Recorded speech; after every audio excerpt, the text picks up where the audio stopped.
morning, everybody. I'm sitting with Tim Kavermann in isolation in Auckland. I briefly crossed the border the other day. It was bloody exciting talking to the military. They're very nice. They were just like, what are you up to? I was like, I'm picking up my daughter. They're like, do you have paperwork? No, I don't. I can tell you where she lives. And I'm like, oh, no, I believe you. Carry on. Was this at the checkpoint, was it? Yeah, no, it was great. And then the police were on the way back, you know. I had my daughter in the back seat. She was like, "Hey, that's good. Have fun." Wow. Okay. Yeah, I think I've got a friend actually who works in Auckland, but lives just on the other side of the checkpoint. Mm-hmm. So I think he's suffering a little bit at the moment getting to and from work, but hopefully it's not for too much longer. No, bring on Monday. So, well, yeah, it was bring on Wednesday. Yeah, now it's bring on Monday. but you're just saying you didn't have anywhere to go anyway. No. All I've got to do is sit here and work anyway. So it's not too much skin off my nose, but a lot of my clients are suffering, so in turn I suffer. So yes. it's I've got my opinions on it, but this probably isn't the place for them. But yeah, I do see both sides of it, and it is what it is for now, and hopefully it is only another, well, almost less than a week now. I guess a week today. So yeah.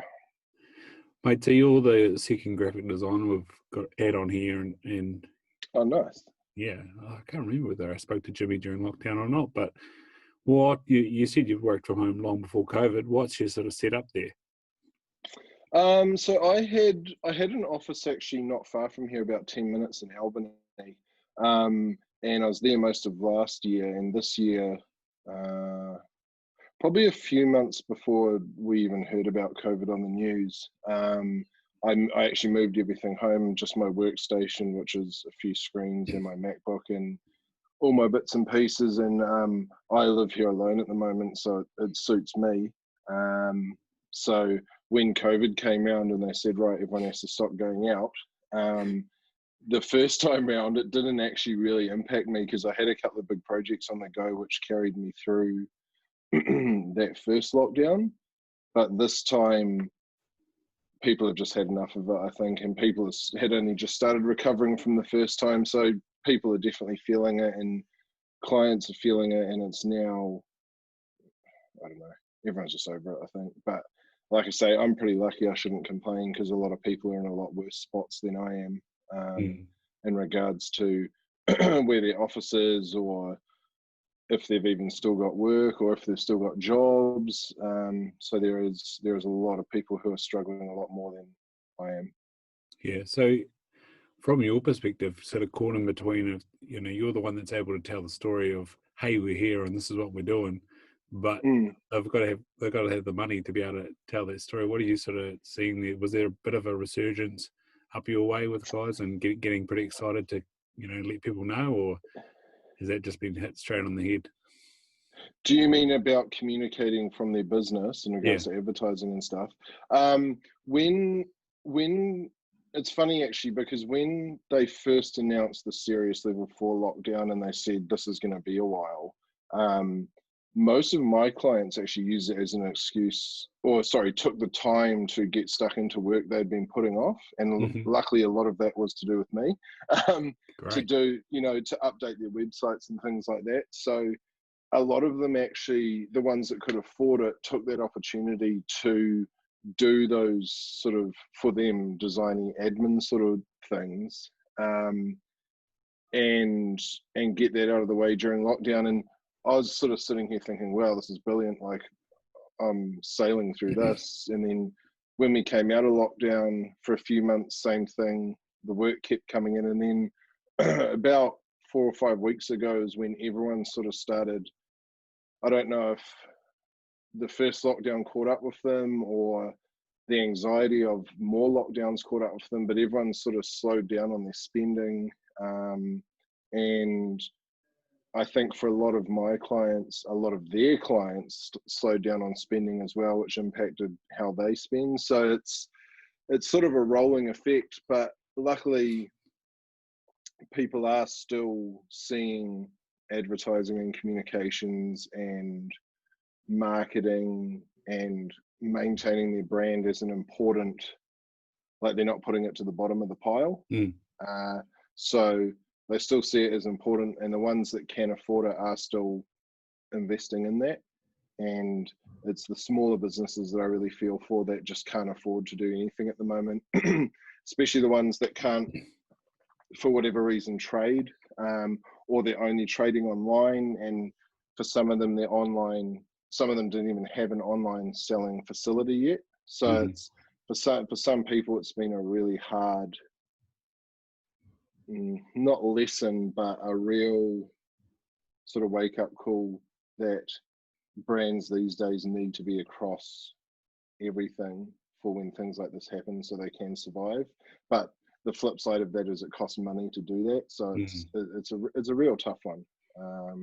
But I'm still quite positive that this will die down. Obviously, there'll be little flare-ups like there is now, but I think people will recover from it, and hopefully this time next year, maybe things will be back to somewhat of normality for a lot of people and a lot of businesses.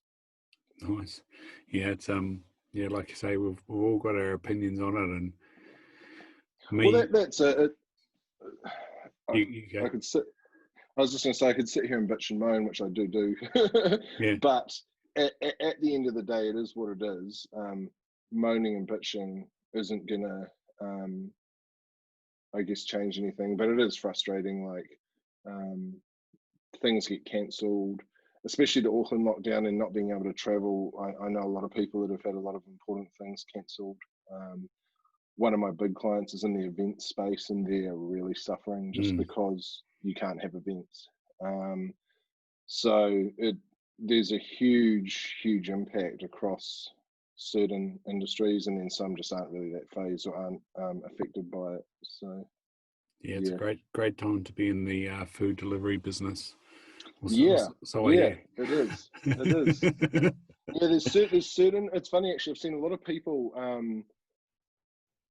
start things during lockdown that are now just thriving. And a trainer at my gym actually started an organization that pick up food from supermarkets. I might be wrong. They pick up food from supermarkets that's being discarded and then donate it or drop it off at places that can use it, like homeless shelters and things like that. And this idea he had at the start of lockdown is now turned into a well-running business, and they're very busy, and he's dedicated most of his time to it now. And I've heard a few stories like that where people have sort of thought, right, how can we try something new that will sort of stand the test of time through these sort of events? And that's sort of the cool side of things, I guess, when you see things like that. Yeah, it's definitely sparked the entrepreneurial spirit. And what sort of gave you the kick in the pants? Like I was talking to you the other day, what did you do before being Tim Kavermann, you know, doing design and graphic and doing kitchens, mate? I always kind of did it like at high school. I think in my last year there, which was 6th form, I didn't do 7th form. I did all art subjects and physics, which I failed miserably. Why are we doing physics? And then I think I had to do one subject that wasn't art. Right. And you picked a good one. Yeah, I failed pretty miserably. And then I left high school and did like a university entrance year into art school, of which I did, I think, about 4 months, and left that. And then went and did a couple of jobs. And like I was saying to you the other day, I ended up designing kitchens for quite a few years, randomly.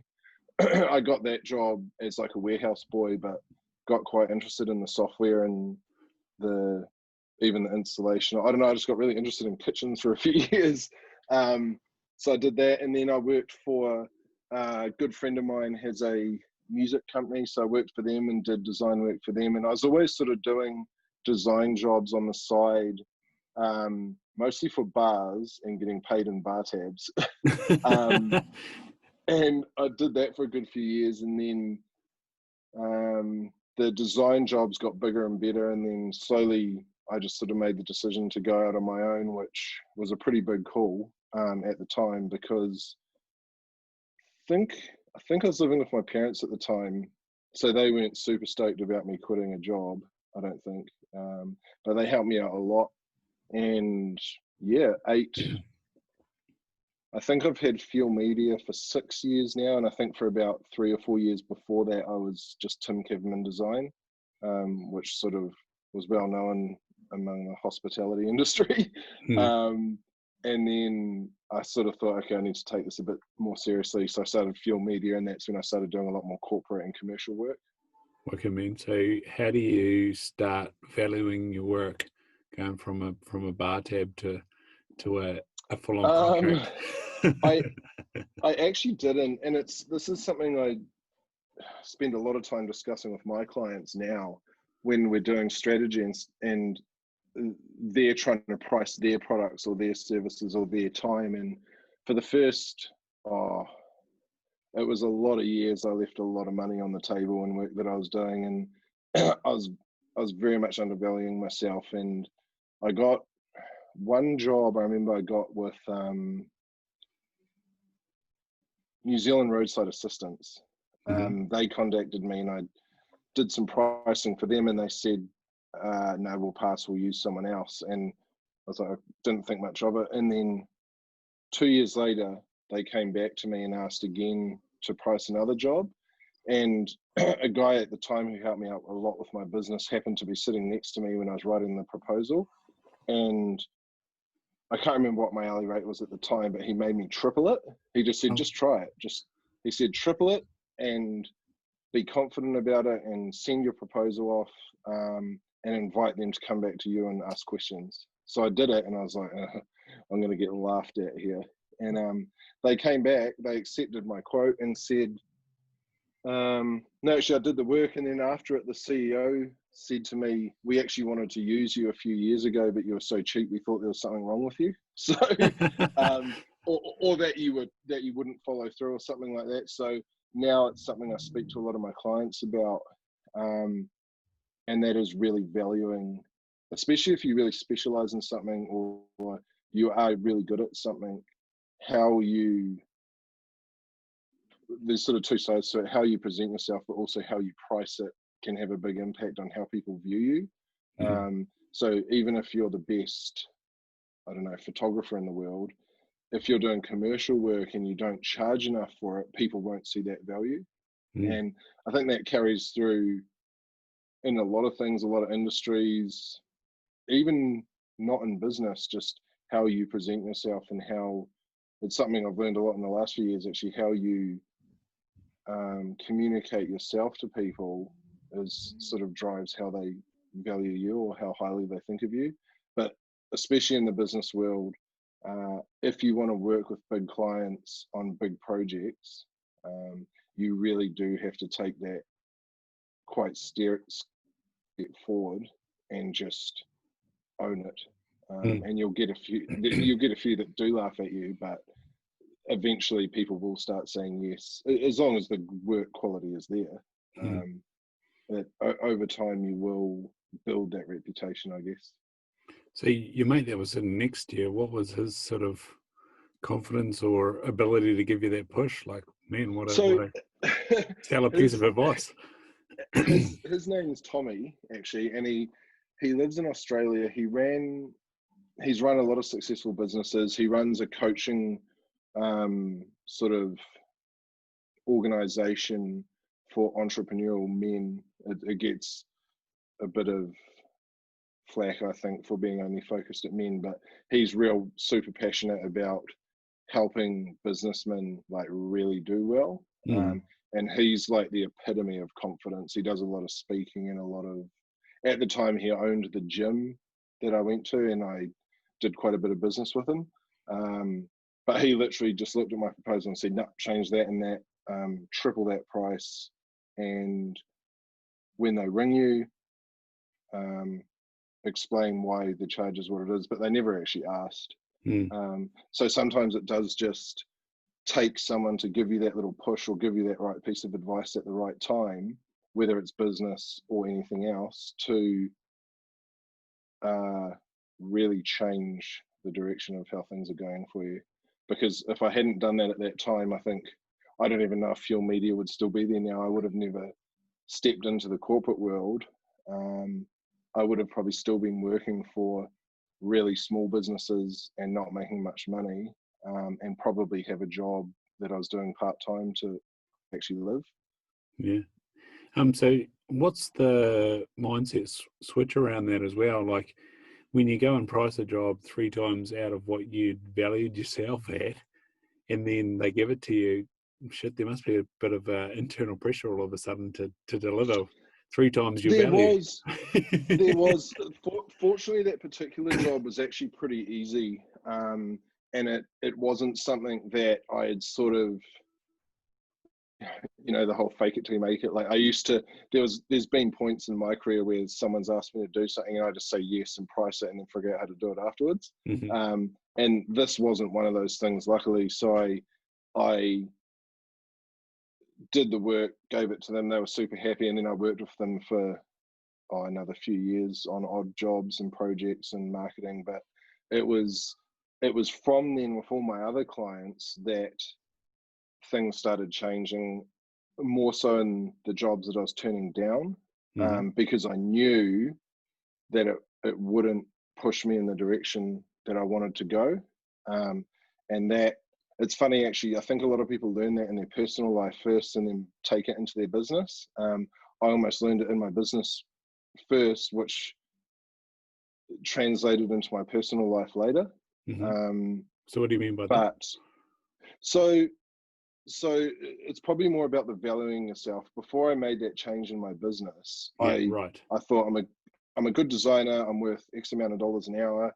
I charge this much for X, Y, and Z. And I always just thought I was sort of a middle rung designer. That's what I do. That's what my company will only ever be. But then when I started working with big clients, it made me realize that I am a good designer. I can charge more. I have to offer more. I changed the way I communicate. I changed the way I do proposals. I changed the time and effort I put into jobs that used to take an hour, but now I'm charging 3, 4, 5 times more. I put 3, 4, 5 times more time in it. And in my personal life, that boosted my confidence, I think. So I put more effort into everything I did, and more, I just thought better of everything I did. Whereas I think a lot of businessmen and businesswomen that I see do a lot of personal development to help their business. I feel like I kind of did it the other way around. My personal development came a lot later in life than when I started my business. Yeah. Something that, one of the people that's featured on your new website, and we haven't even touched on that yet, but old Helen Waterworth, one of the things I had a yarn to her about is imposter syndrome. And how is the design games, are there people that in the design game that are sort of, you can look up to and think, shit, I could never be as good as that, or when you get the job or beat them out, you kind of go, shit, what am I doing here? No, there'll always be designers I look up to, especially web designers. I've got people on my design team that I look up to, like they're just amazing designers. That's why I hired them. But it's when, I think if you asked me that 5 years ago, there was certain meetings that I was sitting in, in top stories of buildings in Auckland CBD in a boardroom, and I was sitting there thinking, what the fuck am I doing here? like this is really outside my comfort zone. These people are asking me questions and I have to be able to answer them. But I think anyone in any profession, any industry, the first few times they step into that world would have that sort of feeling. But the more you do it, and it's like anything, it's just like anything, the more you do it, the more confident you become. Unless you really have faked your way in there and you really shouldn't be there, and you're not up to the task, or you're not up to what you're being asked to do, then then I think eventually people will see that. Mm. And there's definitely, I actually turned down a job today that I knew for a fact was way over my head. And I've learned over the years, sort of, even if you have really good clients, you still have to be really humble. And there's times like today when I just said, I spent 2 days reading this brief and I actually just said, this isn't right for me. It's not a right fit for our relationship, but here's someone who will be able to do this really well for you. And that's something I've had this thing where I hate saying no to clients. At the least, I'd like to be able to give them someone who can do it, even if it's not me. So today was a sour pill to swallow because it was a good project, but it was just, I've learned where my limits are, more so related to stress. And I knew that this particular project would go well over the line on all fronts. So that's I think, seeing we're talking about business, I think that's another good skill to learn, especially for service providers, is when to say no as well. Because again, 5 years ago I would have said yes because of the money, but I would have suffered for it in the long run, I think. So with that, and you said about service providers, is there a sort of a element of scale and what you can provide? And like, say for a website, the ability to cover, multiple pages and multiple pieces of code and bugs and all that sort of stuff. If you've got one client and it's a massive job, and you've also got a whole bunch of other things in your portfolio, and they're coming to you, is that where things, don't become a good fit? Yeah, that was the driving force behind my decision today. Part of it was that it was extremely technical, and I have the resources to do it, but it would have tied up probably 6 months of mine and 2 of my developers' time. Maybe not 6 months, but it was a really big project, and I've got a few alarm bells now where I'm like, okay, if one of those ring, then I have to look at it. And a few of them rung, and it was just a decision. It might have been the wrong decision, but I try not to sort of go back on that now. I've made the decision. There will be a designer there that can do it very well, but I have to consider the current work I have on and the work I have coming up. Plus all the stuff I want to do for myself, like Eat What You Kill, which we'll talk about. But I'm in a place now where I have a lot of personal projects going on that I'm enjoying putting time into. So it's also a quality of life thing, like it would have been really, my accountant would have liked me to take it, but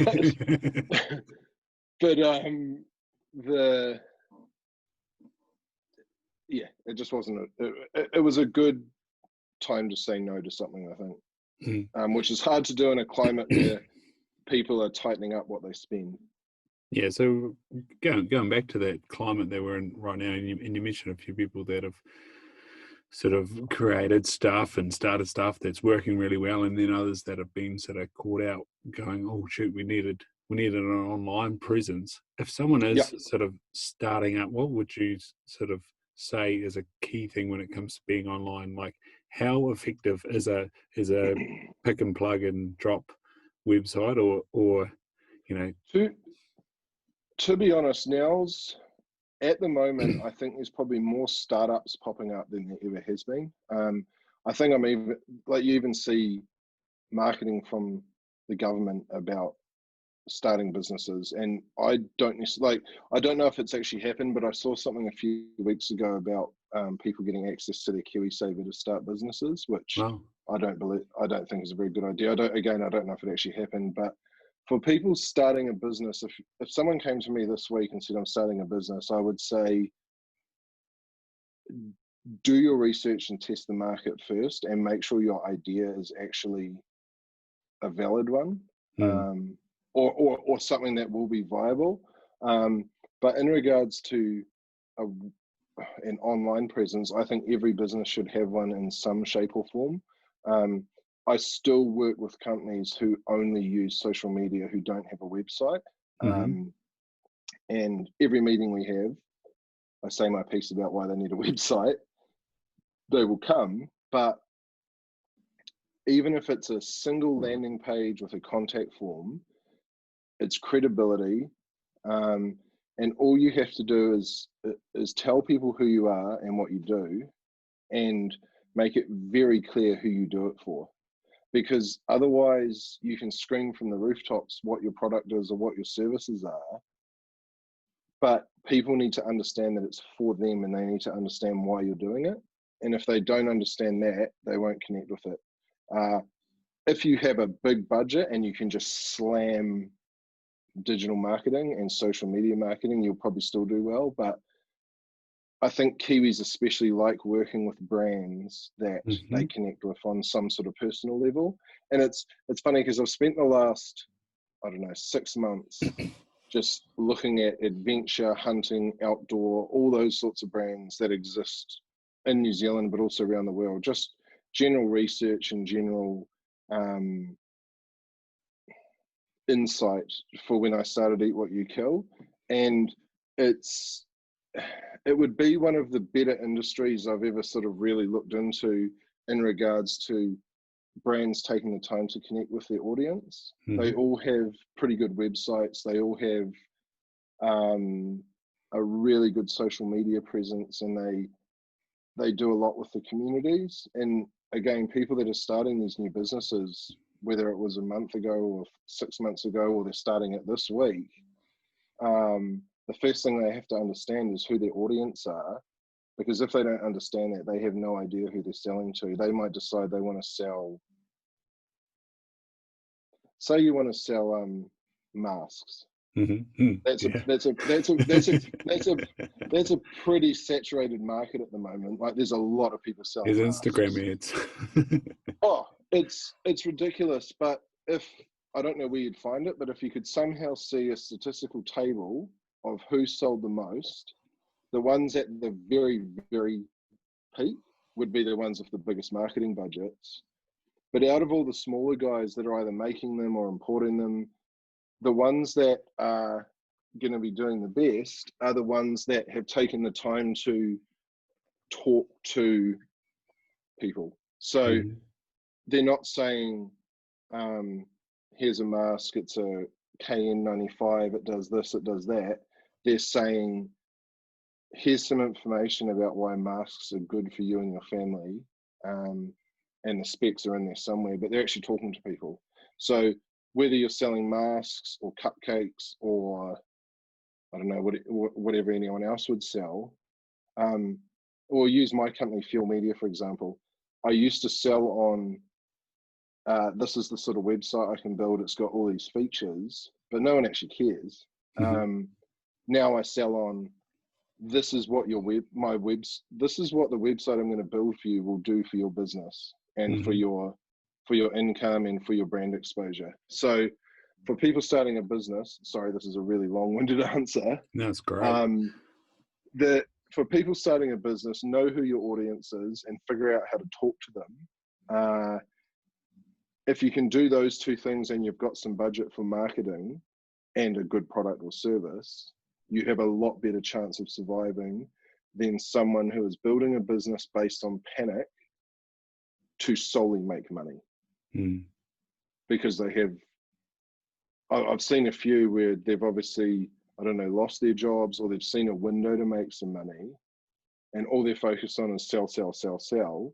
That might work, especially in this climate, while people probably are panicking and buying certain things. But in 6 months' time, the brands that last will be the ones who have actually taken the time to help people. Like websites especially should help people. They're not I won't say that actually. Websites can be selling tools. A lot of them are, especially obviously like a web store. But first and foremost, they should educate people. They should give people value. They should communicate with people. And if you can do all that, when you do come to actually sell them something, it's a lot easier. Mate, you've just sort of given me a kick up the ass to have another look at my website. Well, let's talk. I do have one, and I've had a look at it. Yeah, it was, you know, I haven't had too much do with it, and I've been given a couple of tasks for it, and it's interesting you say about the communication and landing and connecting. Yeah, that was one of my tasks to do, which I must get onto it. I think, I mean, for what you're doing, it's a site about entertaining people and educating people anyway. So all your content is solely based on inspiring people, teaching people, sharing knowledge, all that sort of stuff. But which is brilliant, because people will come to that regardless, especially if they've already listened to it on Spotify or they've seen it on social media. People will gravitate towards your website anyway. But if you have obviously that's one goal, is sharing all your content and sharing all your awesome information and conversations. But if you had another goal, which is to communicate who you are and why this podcast exists, and if you decided to build something else around it, whether you monetize the blog or you build a store or you build some other facets of your brand, that's when people really need to know who you are and why you're doing it.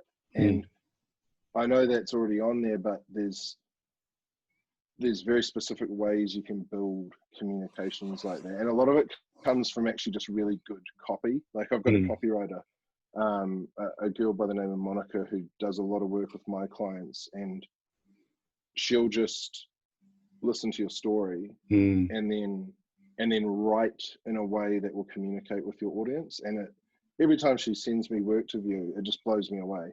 Yeah. And that's the difference. Like some people will invest 10 grand on a website, but nothing in copywriting. They'll just send me copy they've written themselves, and it's all right, but it's not like a compelling read on the website.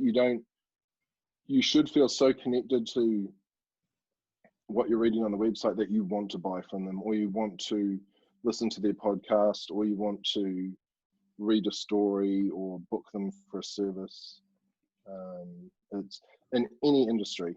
And that's where I was actually looking at I think it was the Stony Creek website recently, and they've got a lot of content around how to use their gear and how to choose gear and stuff like that, and all that educational stuff, and then all the social media they do. It drives you to their website to look at their products, whether you buy them or not. You value them. And it's the same with a lot of those real notable, especially the sort of the clothing companies I've noticed in the adventure and outdoors industry in general. They all put a lot of time into educating people, which I think is awesome, because like I'm the perfect example. I have yet to actually go hunting. And I'm like, I'll digest information like as much as I can. I'll read and read and read, just because I love learning about gear. I love all that stuff. If I can't learn about a product, I won't buy it. I won't even consider it. And it goes with any industry, any product, any service. For me to sell you a website, I have to tell you how I'm going to do it. I have to tell you how it will benefit you. I have to tell you how long it's going to take, all that sort of stuff. I have to tell you how you're going to be able to manage it. Because if I just give you a price and tell you that it's got 10 bells and whistles, that's not really any help to you. And if you've got business partners or a board, they don't care either. So you need to be able to talk to them and explain why I'm charging you X, Y, and Z, but present it with that. So this is obviously my view. I think a lot of designers and marketers would have different ones, but this is sort of I guess the little arsenal of not tricks, because they're not tricks, just must-haves, I think, in any business to make it successful. But then I do see companies that have none of that are really successful. So it's kind of hard, but those are sort of the ones that probably already had a really good reputation, or just have a bottomless pit of money to just put a product in front of you for so long that you just buy it to get rid of it. So what's Monica's background? Because like Like obviously with my podcast, I dabble and play around with Instagram and like, you know, the blog, I sort of play around with blogging for the fun, and it's like one of those things where I get something and it compels me to write it out, and I do it. But yeah, that's not my be all and end all. That's a bit of fun. But when it comes, you know, with work, they're kind of like, can you run our Instagram for us? And it gets to the image, and then it gets to the copy, and you're like, right, what am I going to write about it? Where does the skills and copy come from? Because it's amazing. Like you say, when you see it, it's amazing.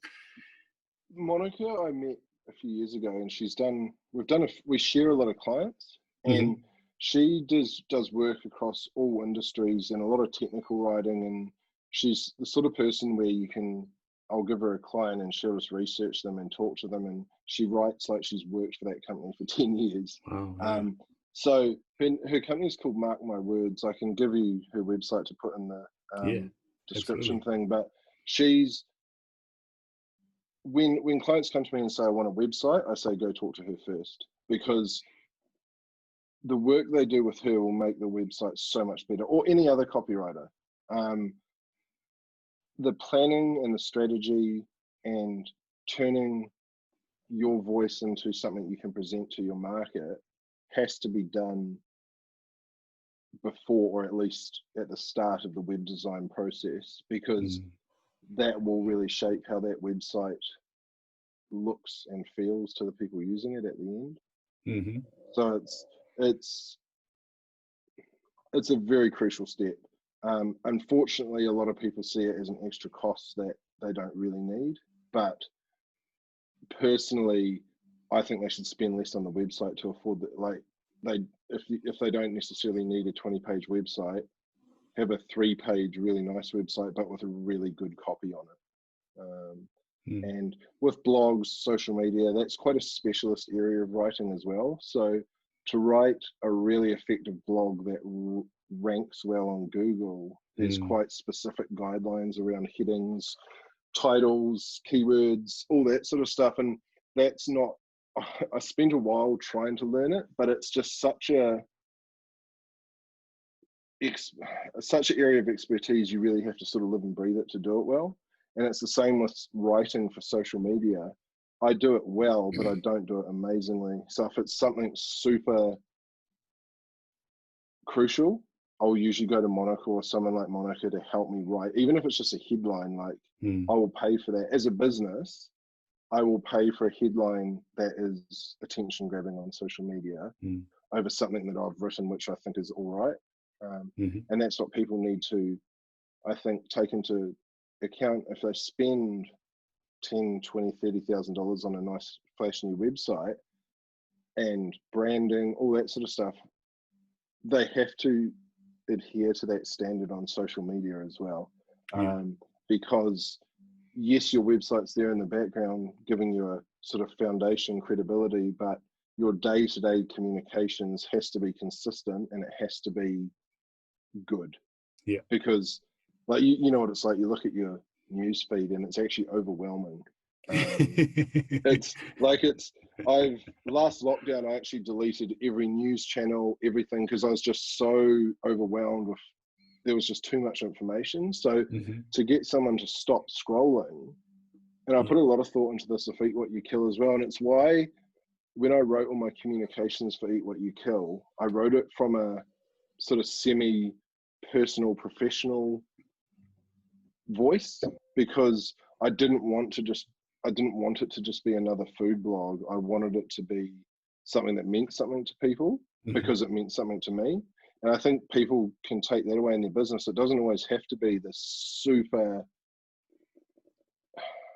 polished professional writing. Like you can write from your heart, or you can write from your own voice. And if it's a super commercial work, you get someone like Monica to polish it, but it can still be quite a personal opinion or voice. And going back to what I said about Kiwis appreciating that, Kiwis do, like you talk, like you can spot American advertising in a heartbeat on social media. And then you see some good Kiwi social media, and it's like you just connect with it instantly. And the ones that really do talk in their own voice, I think, are the ones that do probably get a bit more traction. Yeah. So you've been in the industry now, like you said, you've had fuel for 5 or so years. Yep. When it comes to hiring, how much sort of value do you place on those coming out of communications and marketing degrees? Are they learning those skills? Is that the hard skills, or is there really a lot of art to it still? I don't know. To be honest, I don't know. I don't hire as such. So I've got a small team of contractors that work for me who I've sort of handpicked over 8 years of just hunting for someone good. And there are plenty of good designers out there, don't get me wrong, but I should say ones that I connect with well, because if you can't communicate with people that do work for you or with you, the work's always shit. Mm-hmm.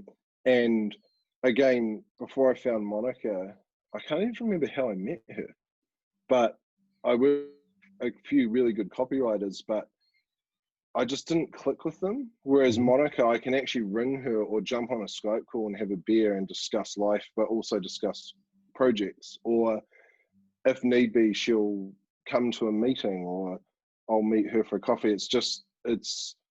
I think business relationships in general, kind of going back to what I just said, actually, they don't always have to be this like super commercially cut business relationship. You need to actually connect with these people that you're working with. And I think the reason I get on with Monica so well is that she's like me and she's sort of on her own and she's building her own brand as well. So when we work together, we both sort of know that we're helping each other and we're helping each other build our own brands. And that's actually a big part of what I want Eat What You Kill to be. Which I'll explain, but I think the best work comes when you're lifting other people up and people are lifting you up, and in turn your clients get lifted. Like everyone just benefits from it. Whereas if it's literally just a transaction of money for service and there's no real conversation or communication that has any depth, the work's never as good, in my opinion. Yeah, and so you briefly touched on there, like you can smell and see US marketing a mile away, but when it comes to New Zealand, it's usually the photos. Yeah, like when it comes to New Zealand, there's that little bit of cheek, little bit of tongue in cheek, and you're wearing a brand there, like 1997. That's a long time Huff has been around for, and and like it is genuinely Kiwi how they go about it. It's just like you see an age and you just think Huffer in New Zealand, like and Cam Henderson, like who's featuring What You Kill, like it's so good, but it's got that little bit of poking your tongue out at the industry. And that's Kiwis can get away with it, honestly. Like when I'm helping clients choose imagery for websites or for advertising, and they come back and they say, we've chosen these photos and they're all these perfectly lit studio, like these Kiwis won't connect with this. It needs to be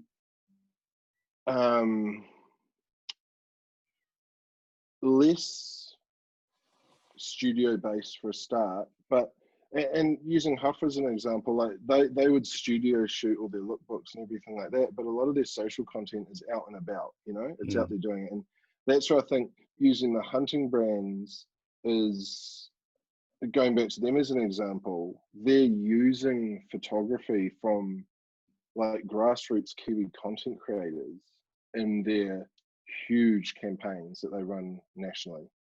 Some of them are probably internationally, and it's they're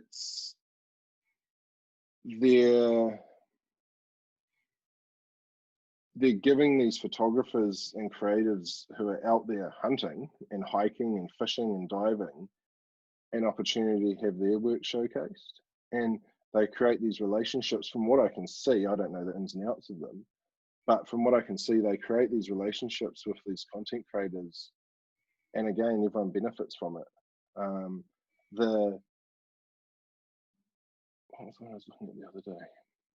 I've looked at so many brands now, but for someone buying a jacket, they don't want to see it shot in a studio under studio lights. They want to see it out there covered in blood, getting messy, yes, you do need to have those clean shots so people can actually see the features of it, but to market it on social media, it has to be a bit more real. And that's, I think, the difference between, like, if you look at an American beer ad, it's like a box of beer shot in a studio, everything's perfect. In New Zealand, it's like a backyard barbecue having beers, you know?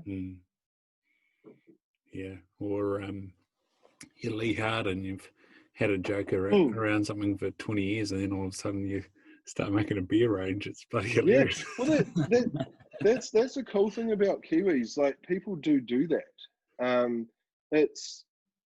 There's a real sort of entrepreneurial spirit in New Zealand, and a lot of them don't go anywhere, but some of them are like, fuck, that's cool, and they do go somewhere. And it's even like the awesome brands that have helped defeat what you kill with my monthly giveaways. Like, the stories from the guys I've spoken to, every one of them who's created their own product,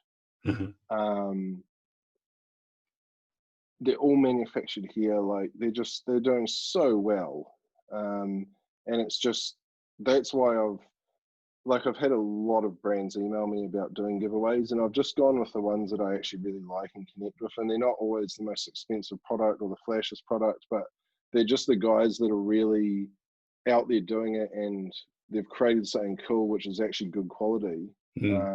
Or, you know, for example, Gareth, who I know you've spoken to, from Victory, like, he helped me from the very start. I went and saw him, and just before I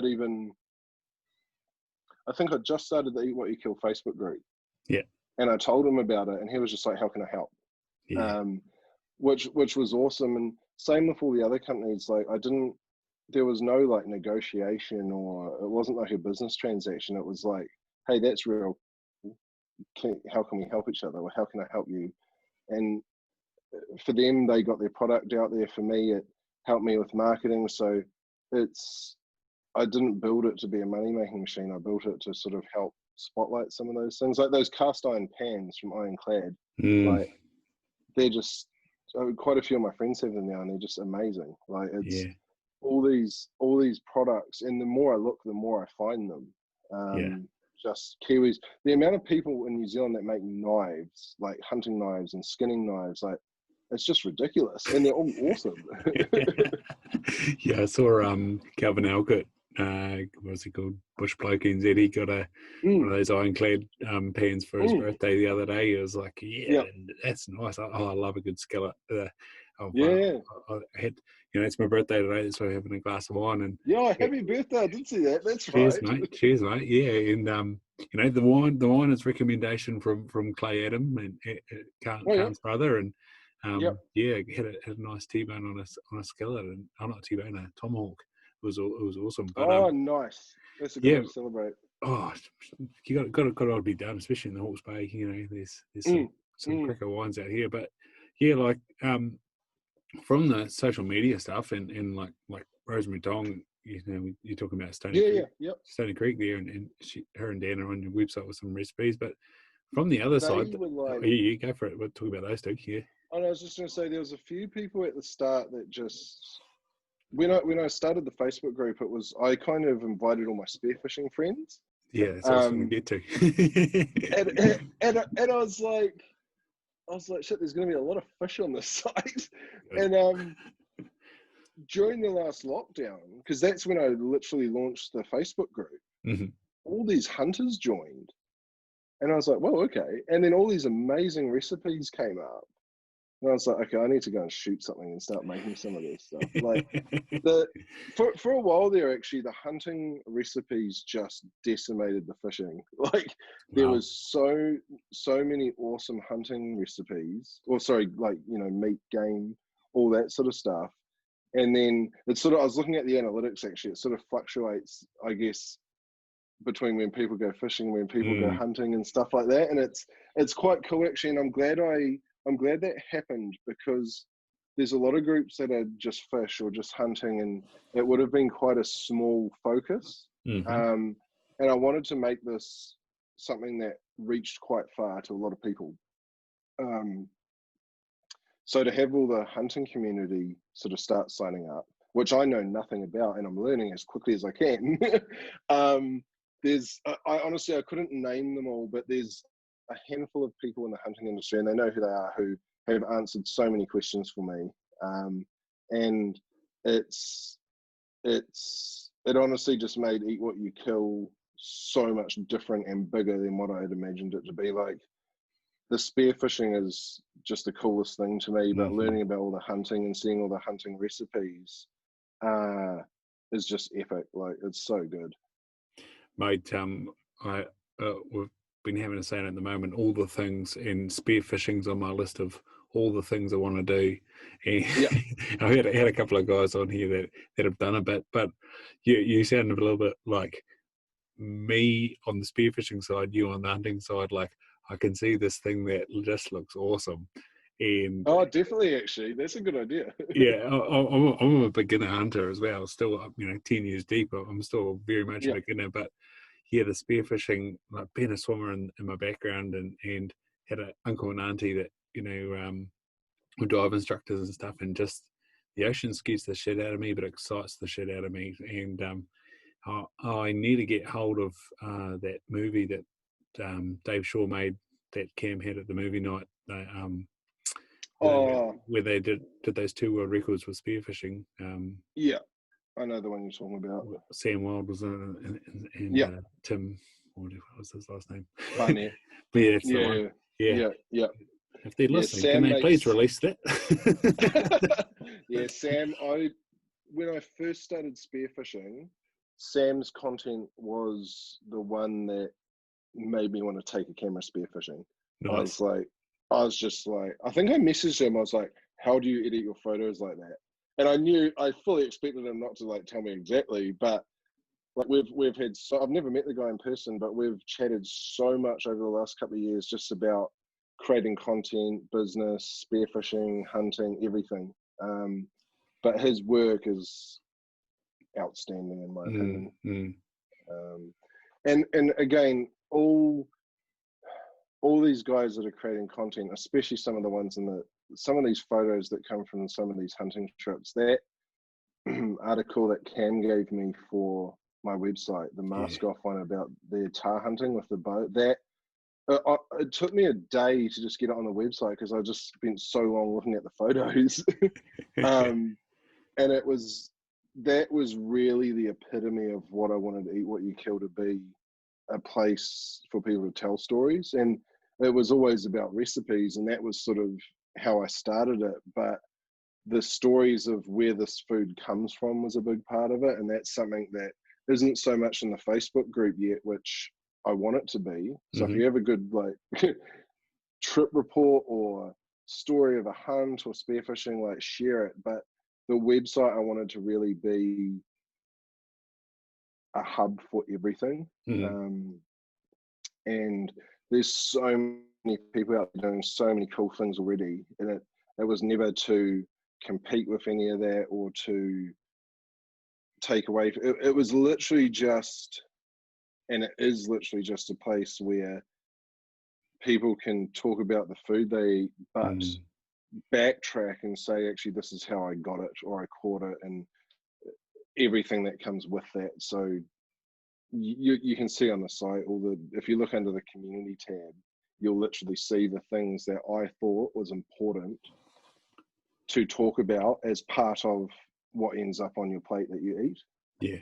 Yeah, mate. And it speaks to wine. That's where provenance comes from. But for me, that leads my huge passion of wanting to get to that deer farm, and if I can make that work and make a restaurant work, well, shit, I'll be a dying a happy man. But the key to it is the provenance of the thing that's on your plate. It's like, see that out there. This is the steps that comes to it. And it's the same which really, really drives me hunting. And I look at the spearfishing and then being able to cook fish. Now I think the only recipe I've got for fish is this burnt butter macadamia gurnard. But I wouldn't. That sounds good. Yeah, it's good. But I want to go out there and catch the gurnard. And I don't know what it is about it. It's just it's obvious, but it's just not the same as going down New World and going, I have the gurnard, and they don't tell you jack shit who caught the fish or where it came from or when it was caught or what the quality of it was. You know, how good is it to say, I got this yesterday, I got this last week. Yeah, it's awesome. That's it. When we go diving, and there was a lot of times I came home empty-handed. It was still cool, like it was still a good day out. But when you come home and you know you've got enough fish there for yourself for a week and for your parents and your sister, which is usually where mine goes, it's like, I don't know, there's something really cool about that, to be able to share it with people, but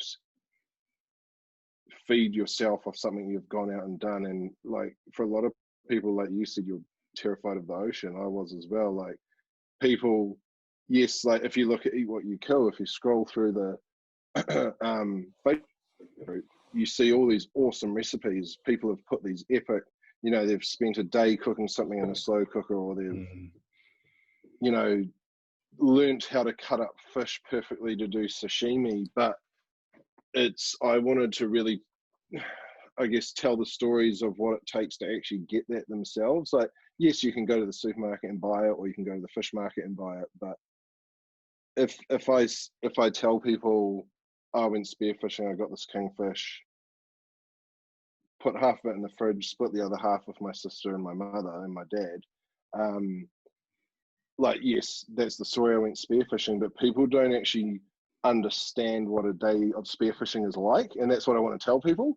And that's not actually a story I've even written yet, or my version of it, but that's why, like, that mask off story that Cam gave me is amazing, because, well, I guess for people like me, like, I know people go tar hunting, I know people cook it, I think they cook a rabbit in that story, but I don't know how hard it is to go and find a tar and kill it. Like, until I read that story, which has got a lot of detail in it, especially with a bow, it's people don't understand that. So it goes back to what I spoke about in business very early in this chat about valuing things. When you tell people a story, it adds value. So my kingfish dish, my raw fish, which I'll put a photo on my Instagram, people think, oh, that looks nice, it's a pretty photo. But if I tell people that I spent 6 or 7 hours in the water trying to find the fucking thing,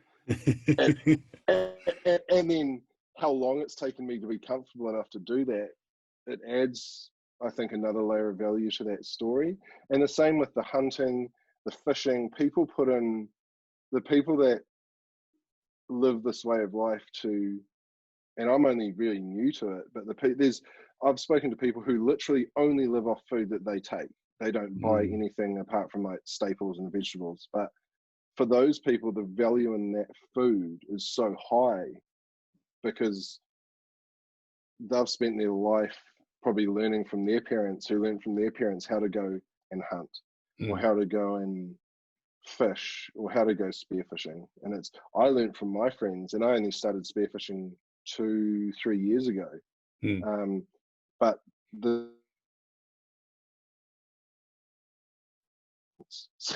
which was salmon. But since I started spearfishing, I haven't bought fish. I've probably bought it in a restaurant, but I see the value in going and getting it myself, especially when you eat it. Like, it's just so different. It's so much better.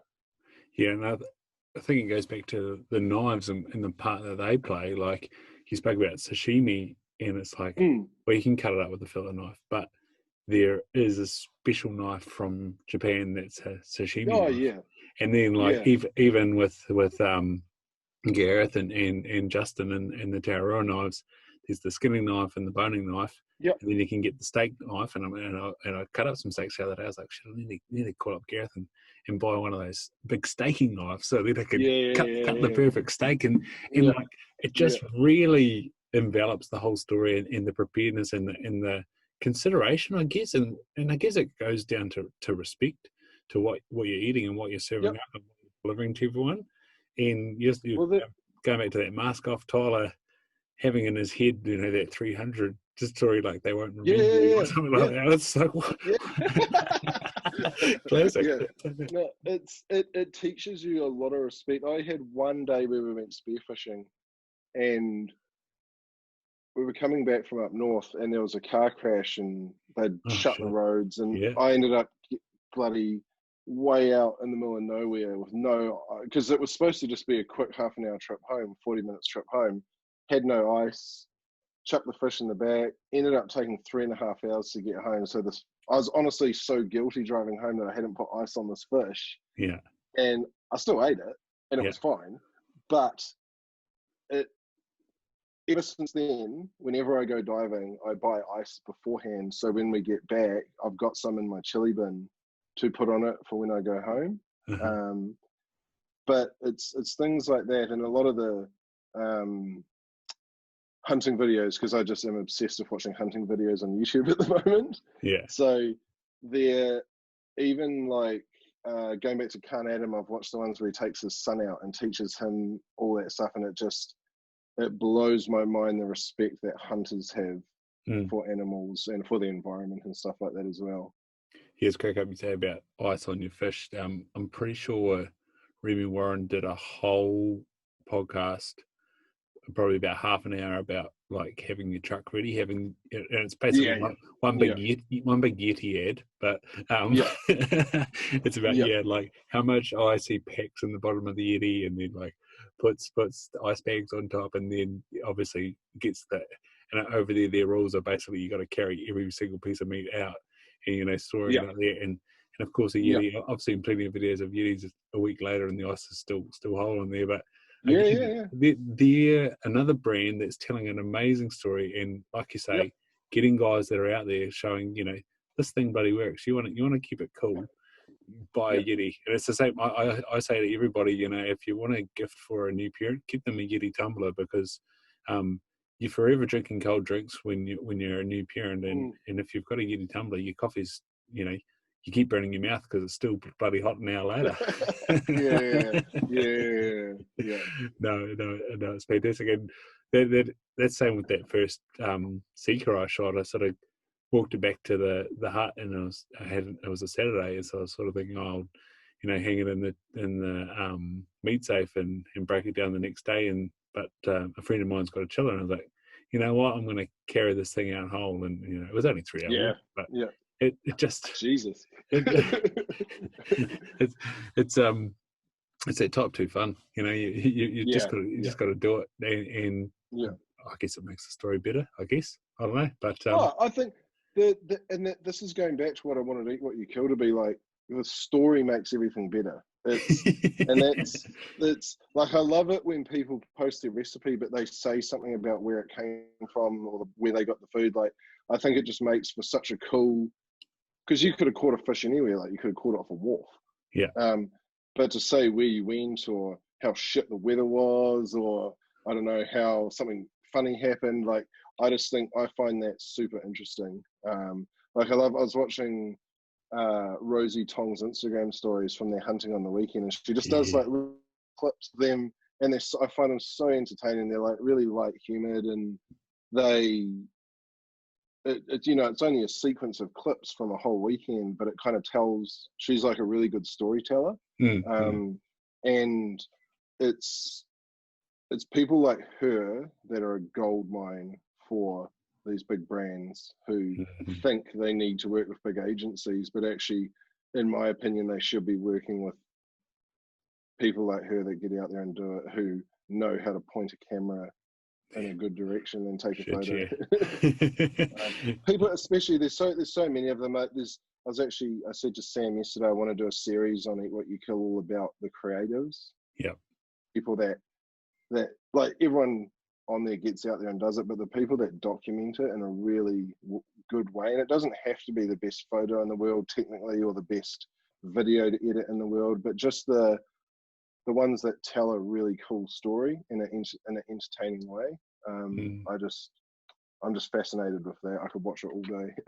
Oh no, it's bloody inspiring. And this last week with Conservation Week, obviously the big prize was some canning gear, and I think, I don't think I would win that, but if I did win that, I think I'd be ruined. I don't know what to take. Like this weekend, I'm going running in the car workers, and it's like, I don't want to leave my rifle or my bow or should have had a camera too. I don't know. I'd be absolutely It's, gone. I was actually, I think I was talking to Cam about like carrying gear because he must carry a lot of it. Yeah. And I've been trying to figure out, like, I've got a pretty lightweight camera. I don't know really. I've just got, you don't need a flash camera. Like, it's more about knowing what to take a photo of. But I can imagine gear adds up real quickly when you're doing a long day walking. So I've been like, because I'm a real gear geek, so I buy everything. And then I've got a couple of friends who are just like, you don't need that, you don't need that, you don't need that, you won't use that. It's like, okay. So, but bare minimum, like, I think even carrying my rifle and a camera and a spare lens and a day pack, that's going to get pretty heavy pretty quickly. Yeah, you'd be pretty over it pretty fast. It's funny, you wake up the next day from carrying your rifle around and you wonder why your biceps sore, and it's just that full day of eccentric holding a rifle. You're just like, sore arm all of a sudden. Well, I've only carried mine to the gun range so far, but I think I weighed it yesterday and it's 4 kg, and I was thinking that's not much, but I guess after a day, like, my camera doesn't weigh anything near that, and after a day, even that round your neck starts to get pretty tiresome.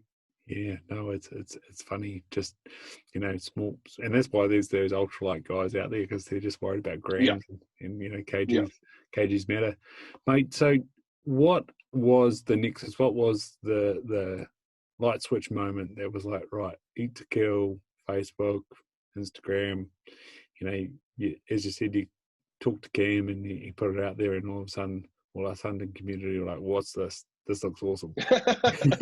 Yeah, that was quite strategic. He's been awesome, actually. He's again supported it from the. I think I just sent him a message and said this is what I was doing. He's like, yeah, sweet. Like, he's just one of those dudes that will answer any question or help you. But for me, I think I've spent like literally 7 or 8 years building brands for other people, and I've learned a lot doing it. I've always wanted to do something that came from me that utilized all the stuff I've learned to do it really well. And I've done a few things. Like, I had a mental health blog. I've done a few. I've always tried and have some sort of passion project going, even if it's just photography, stuff like that, just because it keeps me sane from sitting in front of a computer doing work for other people all the time. So being able to do something that sort of scratches my personal creative itch is like, I think it's really healthy. All creatives should do something like that. Well, actually, everyone should have a project where it's not about money or it's not about anything in particular. It's just doing something that you really want to do yourself, no matter what it is. So, I mean, for me, that was spearfishing originally, and it still is. Like, that got me off my computer. But I'm just so obsessed with telling stories and sharing it with other people, because I've helped people do it for so long. I was like, oh, maybe I'll do something with, like, because I love cooking, and I actually sort of selfishly just wanted to learn other people's recipes as well. So I was like, I'll start a Facebook group, and I sort of spoke to a few of the guys that I dive with, and they're like, yeah, it's a good idea. And I didn't plan it, but I kind of launched it at the start of lockdown, which from a business point of view was really good, because everyone was at home on their computers or their phones. So everyone needed something to do. So people just started photographing their recipes and writing them out and sharing stuff and joining up, and it grew a lot quicker than I thought it would. And I could have grown it. Like, there are ways to grow groups and followings really quickly if you pay for it and you do it really strategically. But I actually just thought, I'll let this go and just see what happens. I won't get strategic about it. I'm real sort of OCD about details. I'm a real perfectionist. But with this, like, if a photo wasn't quite perfect or some I was just like, actually, fuck it. Like, I'll just leave it. People are here to look at food, not to look at my design work or my writing. And it worked pretty well. Like, it's growing a lot bigger than I thought it would. So I just thought, I think after a month or so, I thought I'll write down my ideas, and I designed them into a nice little slide deck and posted them, and I got a really good response from it. And that for me was sort of the point where I thought I could probably turn this into a bit of a brand. And people ask me almost every day what it is, and I still can't give them an answer. Like, it's literally a cross between learning about food, but also learning about yourself, learning about adventure, fitness, wellness, all that stuff. But I just don't know what to call it. So Nice. it's I mean, it's called Eat What You Kill, and that's why it's like I need to build a website for this, because otherwise I'm never going to get this out of my head. Mm-hmm. And it took me 3 months of pretty solid work. Sorry, it took me 2.5 months of pretty solid work to decide what I wanted to do, and then 2 weeks of a lot of work to get it live. And now I've sort of built it in a manner that, again, like I did in the Facebook group, I can just let it go and see what happens. And I've definitely got, like, this was only phase 1. I've definitely got more stuff coming, but the most crucial thing for me now is to give people an avenue to tell their stories, to go up on it, so everyone can have a bit of a spotlight. Like, I've got a sort of a founding group of people that help me with content.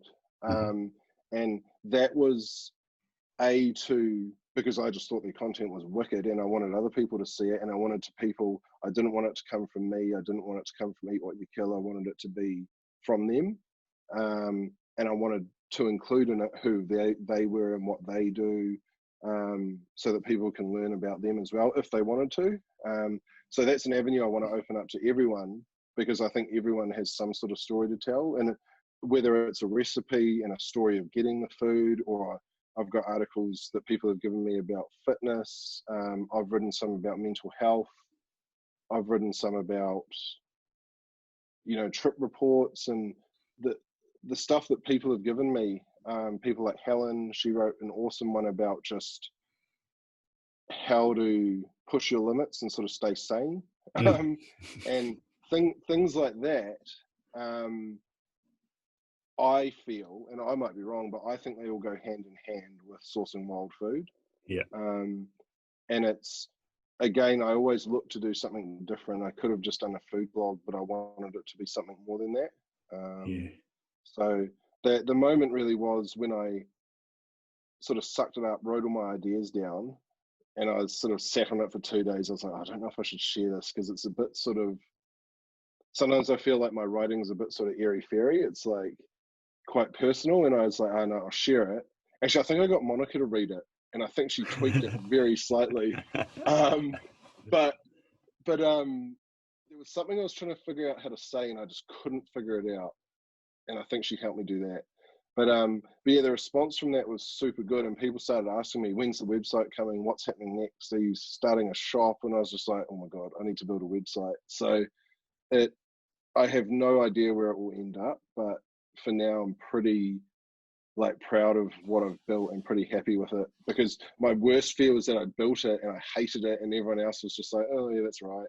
And I'm actually really happy with it, and I've had really good feedback on it. So again, I'm not going to sink money into marketing it. I actually just want to put it out there, because that community is so tight knit. I think if people like it, they will share it anyway.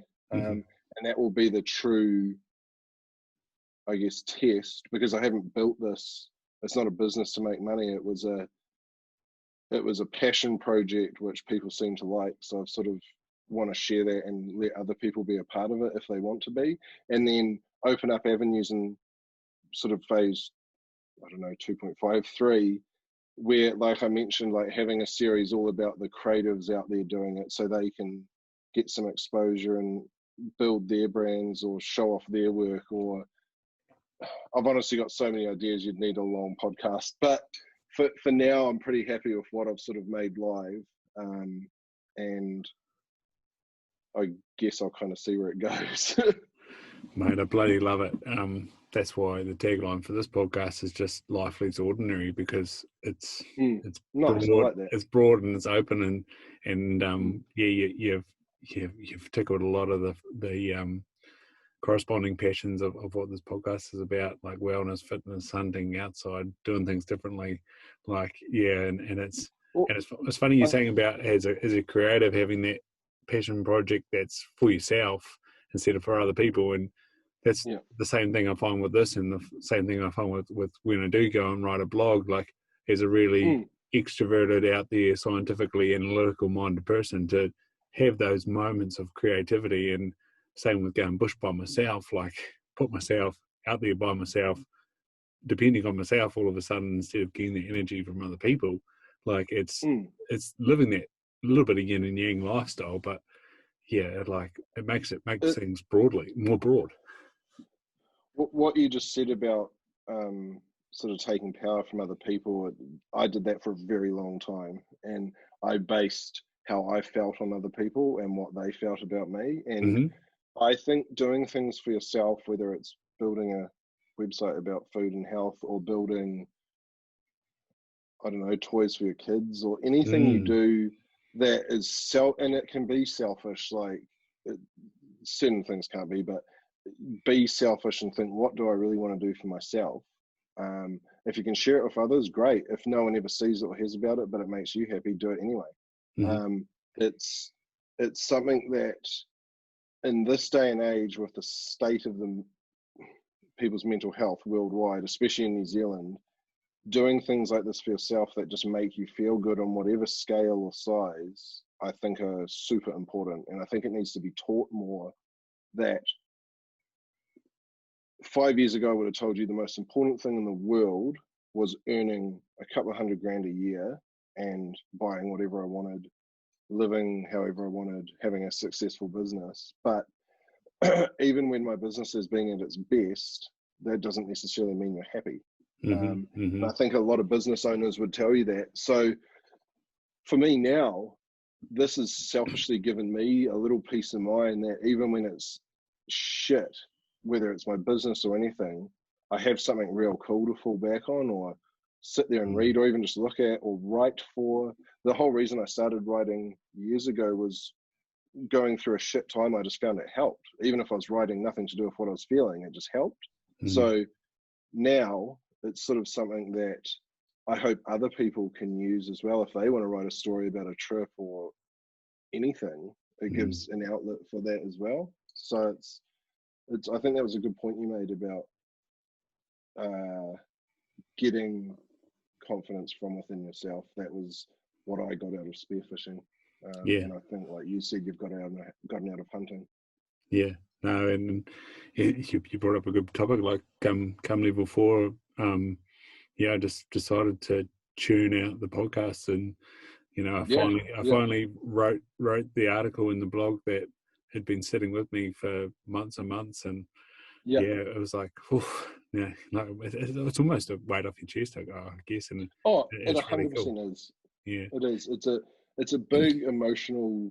Like, even when I set this website live, I honestly slept better than I had in like a few weeks, because I was just like, well, it's out there now. Like, it is what it is. If everyone had been like that shit, I probably wouldn't have had a very good sleep. But I got some good feedback, and I was like, cool, I'll let it go.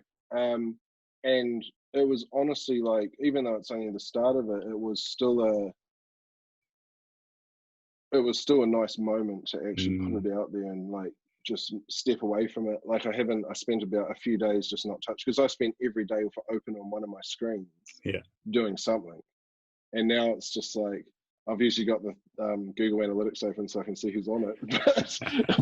but other than that, and I think especially creative people in any manner are usually quite emotional people. So having a project or something they can do, even if it's going out hunting on their own, and I've spoken to a few hunters actually who say going solo hunting was super hard in the beginning, but now it's like their escape. And I try not to, but sometimes I go spearfishing on my own as safely as I possibly can. But it's a nice feeling, especially when you get something. Like, it's like, I did this myself. Because my first year's worth of fish was greatly dependent on how much my friends helped me. but no, it's brilliant. And I think, again, that's why I built this, so that everyone sort of has even if they don't share on it, but it inspires them to do something else themselves. Mate, you should be super proud. Like, I was having a really good look through it today, and it's absolutely magnificent. Thank you. a little bit scared. I'm really apologise to the psychologist that you've got on there, but the stat of like 3 in 4 suicides in New Zealand being male is just like, I knew it was high, but man, that's scary Yeah, shit. yeah. She's a good friend of mine actually, and she's actually from Holland, and she moved here and has done a lot of work just to help people. I actually met her. I went and did a mindfulness course a few years ago, and she took it, and it was brilliant. It was a 6-week course, and I've stayed friends with her. And she did a lot of writing and helping me with my last mental health blog, and that was one of the articles I wanted to carry over, just because. It's funny actually. The reason I added that was because when I first started this, I wasn't sure how a mental health aspect would go in this sort of community. Mm-hmm. And at the time, I can't remember what it was for. It must have been Mental Health Week. But all the hunters that I watched and followed started talking about it. And I remember Khan did a big story. I was about to say, you and story. Khan. Yeah. And I was like, whoa, okay, these guys actually, A, acknowledge that this is happening, but B, are super comfortable, well, they seem comfortable talking about it. And I was like, oh, fuck it, I'm going to add this in. So I have made mental health a big part of this, because I think I think most people, and I'm definitely one of them, look at the people that go hunting and that are really out there outside the normal comfort zones doing things. It's like, oh, those guys wouldn't suffer from, like, they're like the most hardened, they're just like, get on with it, harden up. But to see some of these guys, like after watching some of Khan's videos and shit that he does, and then seeing him, I think he was just sitting in his garage talking about how important mental health was, I was just like, wow, okay. And he wasn't saying he was suffering, but he was, as a person of that sort of being that well regarded in the hunting community, to take the time to do a video like that, I was quite blown away by that. Yeah, I think for me, like, I'm a bit the same. I've never, noticed a mental slump, but then retrospectively, I look back and go, shit, I was dealing with some stuff, and like, I was yelling to Dave Perry the other day, and I was just sort of saying, like, when people ask you, oh, how do you keep positive and how do you keep on? And it's like, well, actually, no, I don't.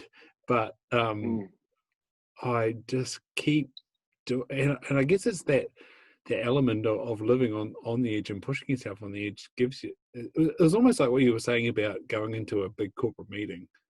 You do it enough times and you build that confidence.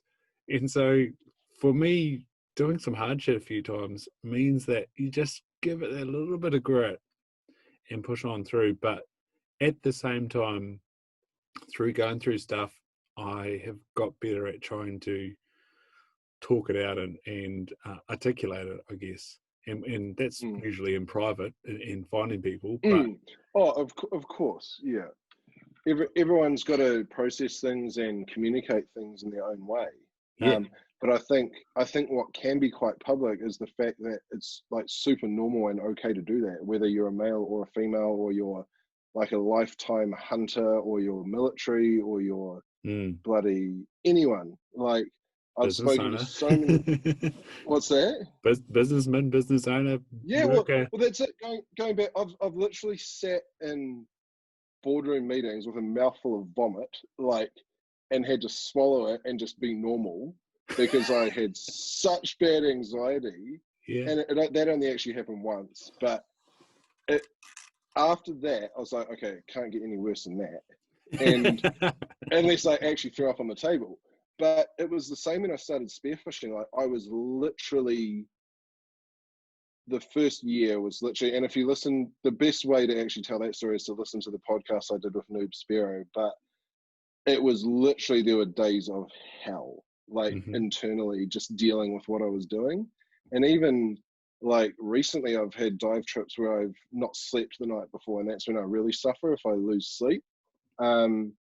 But now I just go and do it anyway, and I come home and you have your shower and you sit down and you eat your dinner and you're like, fuck, I'm proud I did that. And it's taken 3 years.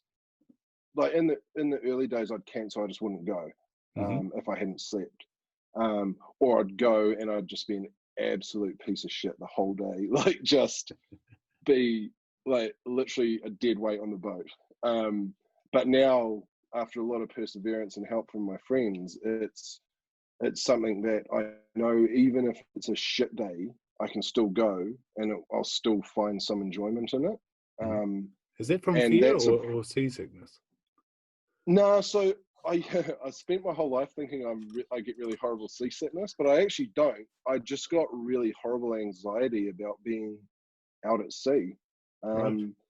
Because I literally went out with friends and just like in horrible weather and just sat on the boat. I was like, I'm definitely going to throw up. And I just never got sick. And then there'd be days where it's literally glass and I would be so green, like couldn't open my eyes, like, and it was all a physical reaction to anxiety. And it's probably not something I'll ever fully conquer, I don't think, but it's something I've definitely learned to just deal with and enjoy it as much as I can anyway, because I had a pressure on myself that I had to have an amazing day every time, full day diving, kill all the fish, come out of it.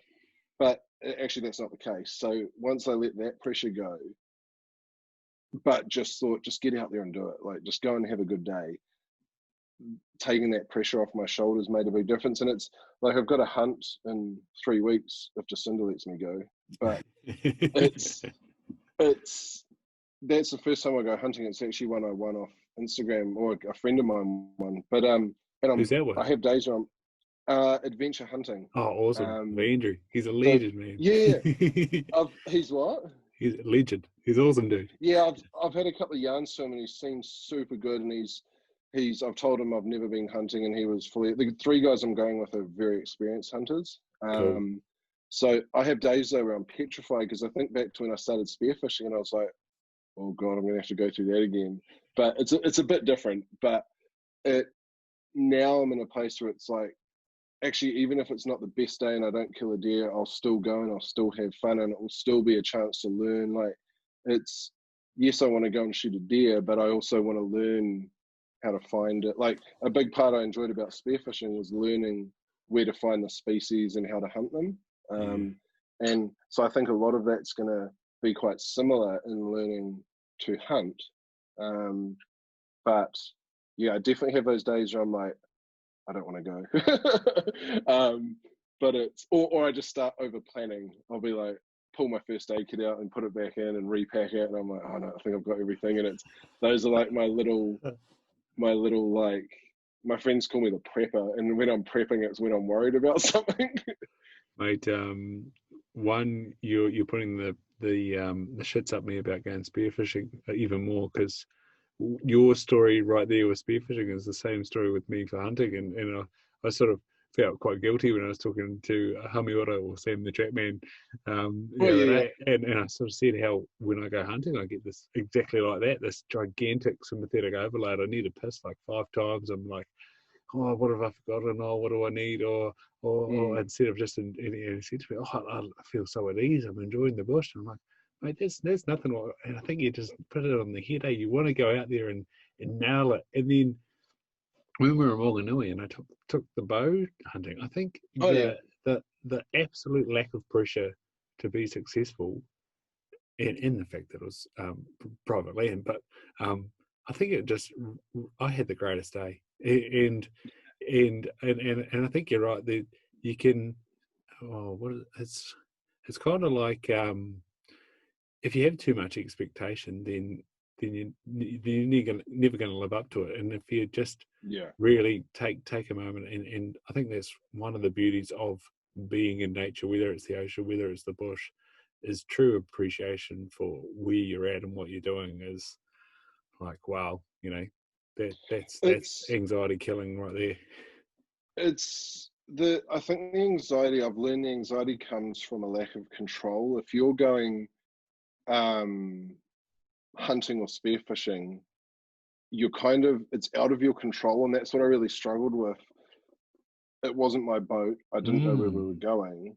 I was an hour offshore at some islands. If I felt bad, I couldn't get off the boat. Well, I could, but I'd be in the ocean. and I had all this pressure where I wanted to live up to, like, I wanted to show my friends I could do it, and, you know, show myself I could do it. And there were days when I'd get to like lunchtime and I hadn't killed a fish, and all morning I'd be real positive internal talk, like, yep, oh, this is awesome. And then it would get to 1 o'clock and I haven't shot anything, and it's like, you're going home empty-handed, like your mates are gonna laugh at you. And it just got so like depressing in my head. I was like, oh, but when you let go of the need to control that, and that's what I'm like, honestly, when I started spearfishing, my prepping was like 1,000,000% for like a month. Even a week out from a trip, I'd start packing and unpacking and packing and unpacking. And I've been a little bit like that with the hunting, but I've definitely just let it go and know that I'm going to learn and experience something new. And it takes a lot of that real, like, that real grunty anxiety out of it. It's like, so what if you don't sleep? So what if you don't kill a deer? I'm pretty sure I will. But it's I've changed from I have to go and kill a deer to I'm going away with some mates for a weekend to learn something new. And I think that's the mind shift. And for you with spearfishing, like, it should be, you're going to try something new, it's fun, you're bloody out in the ocean, you see some awesome things. Like this, the things I've seen spearfishing are just, I never thought I'd ever experience them, but it's that's the way to look at it. Not I have to go out and kill as many fish as my friends do, or you know, it's you just go out with your own little, you might have your own personal goals, but it doesn't have to be this grand scheme of being the best spearfisherman in the world or anything like that. And you don't have to always feel amazing. There might be days where it's rough and it's actually okay to be like, oh, I don't really like this. Yeah. But it doesn't have to be, I'm gonna fucking die. Yeah. Or I hate spearfishing. yeah. Well, and that's it. And I definitely had those days, but it was funny with spearfishing, even on the absolute worst days, like the days where I literally just wanted to die on the boat, I still woke up the next morning wanting to go again. And that's how I knew I was really hooked on it. And I don't know if that will be the same with hunting. I suspect it will be. Hunting will always be sort of secondary, I think. But for me, a big part of the hunting is getting more food, because I've learned to love getting my own fish. I want to do the same with meat. And even if that's just going to shoot a goat, like I'm so keen to make a goat curry. But I don't have any huge ideas about being some big trophy hunter or anything. I just want to get some more food. And that's sort of, plus I like shooting guns. No, it's fun. It's funny. I said about the pressure was off when it came to hunting with the bow, but then the next morning when I took the gun out, I literally absolutely ballsed up, missing a whole like harem of does at like 25 meters. So, but I made up for it later, getting one at 300, which is what my gun's supposed to do. Oh, that's good. But it's supposed to shoot that. That's what it's supposed to do. Well, that's the thing. And I got mine all set up, and Jeremy at Rivers to Rangers did awesome. Mine, and he did all the long range verification, gave me all the dial. I was like, I got my little chart. I was like, 800 meters, shit, yeah. And everyone I spoke to was like, you're not shooting a deer at 800 meters. And but I'd like to do that on a range. But the whole hunting thing actually came about because last lockdown, I spent the whole thing geeking out on bow hunting. And I was like, I'm buying a bow. I priced it up. It was going to be one of the best ones you can buy. And I was like, yeah. And then I think it was Sam Wild was like, I reckon you should try for a rifle first. And I was like, oh, really? He said, yeah, I think we probably should. So I was like, oh, that makes sense. And I was like, okay. So I ordered the rifle, got that. And so now, finally, lockdown number 2, I'm actually going hunting. Come on, Andrew. Come on, Cinder. But yeah. But definitely, I definitely want to have a crack at bow hunting one day. That just looks epic to me. Yeah, all the things, as I said before. As long as I can actually leave Auckland. Although I could shoot a bow at my house, but I think from what I understand, I think learning the skills of hunting is probably a bit better off a rifle first. And then from what I see, doing it with the bow is a lot harder. Definitely. Yeah. No, it was almost felt like I cheated myself when it came to that second day. But tell you what, when you're at home cooking, Well, fellow doe shanks, you don't worry about it at all.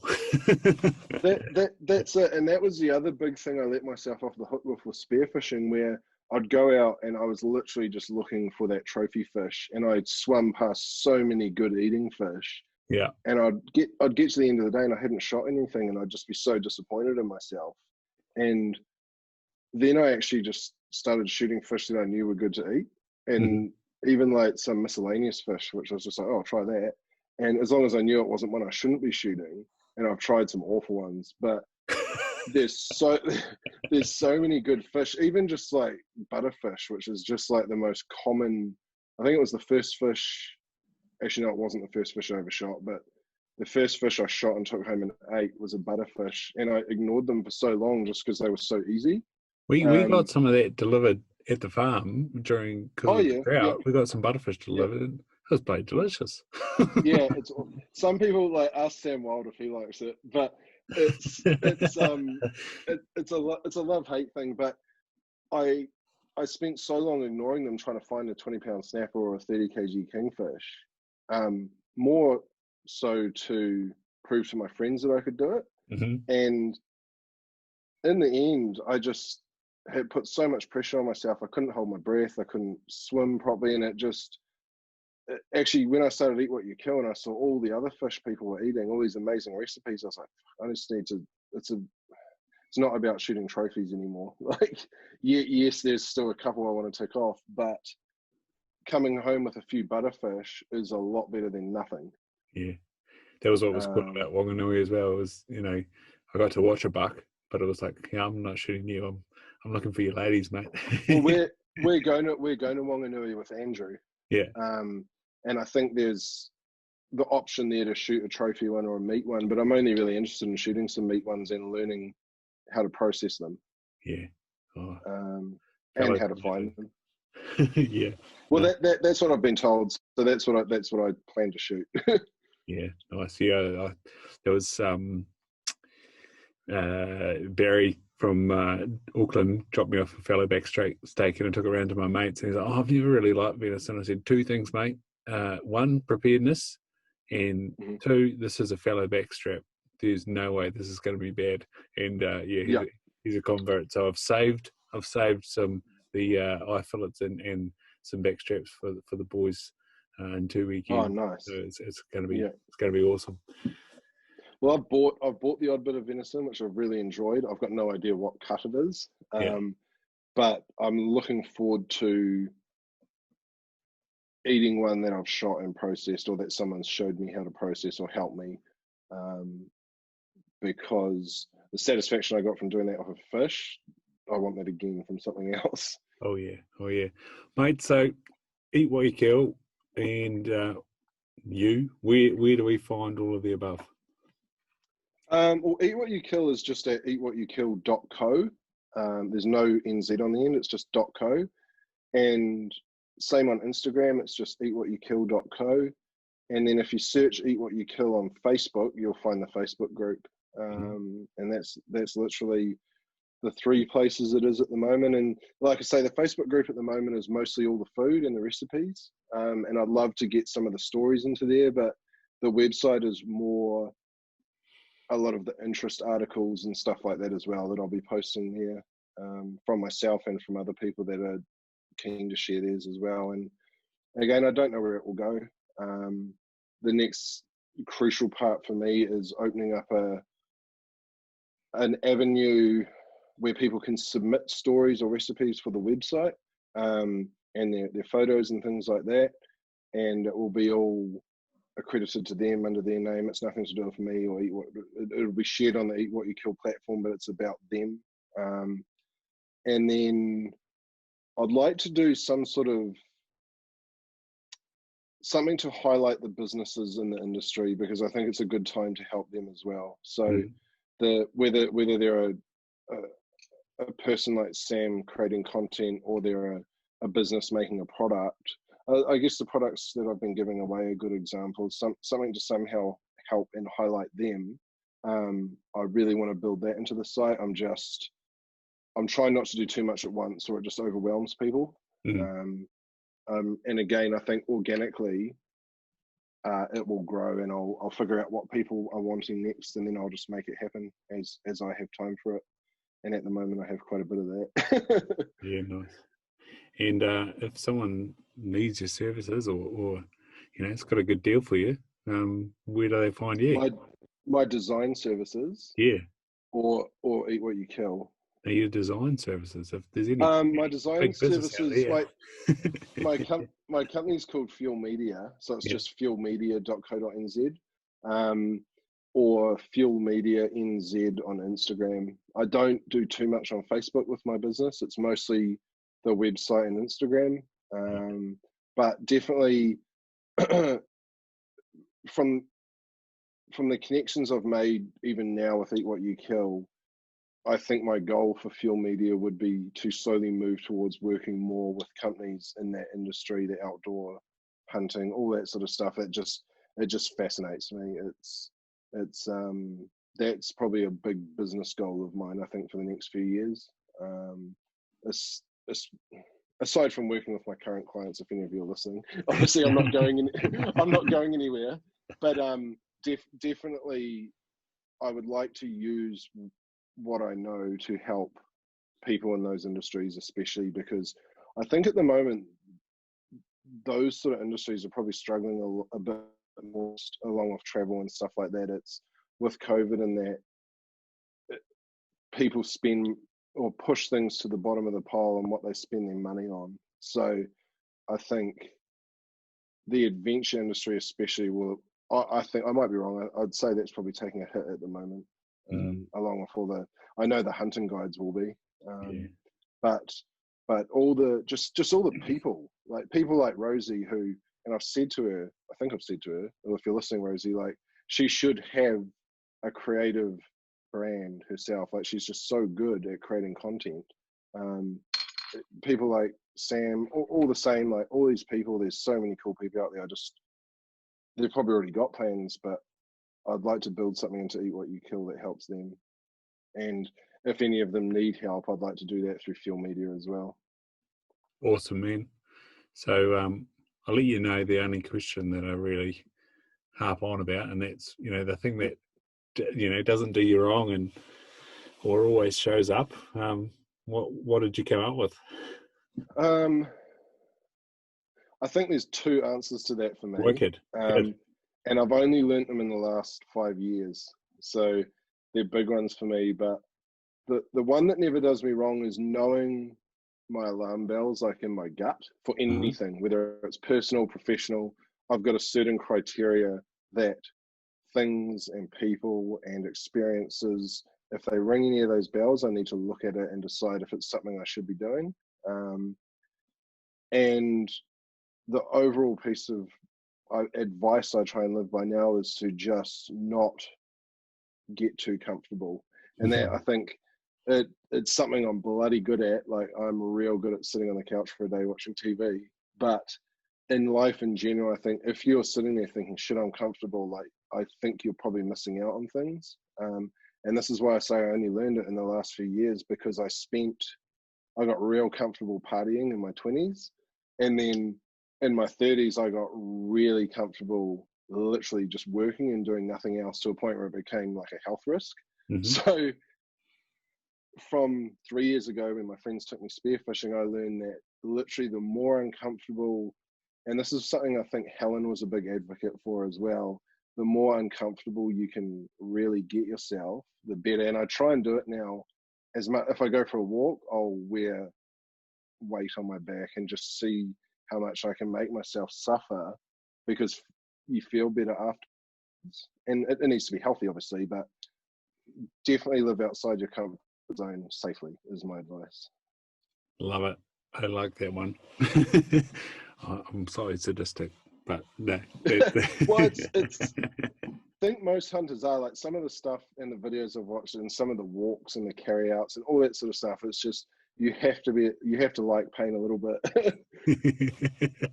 Awesome, man. Tim, this has been absolutely freaking awesome. And brilliant. I'm glad we did it.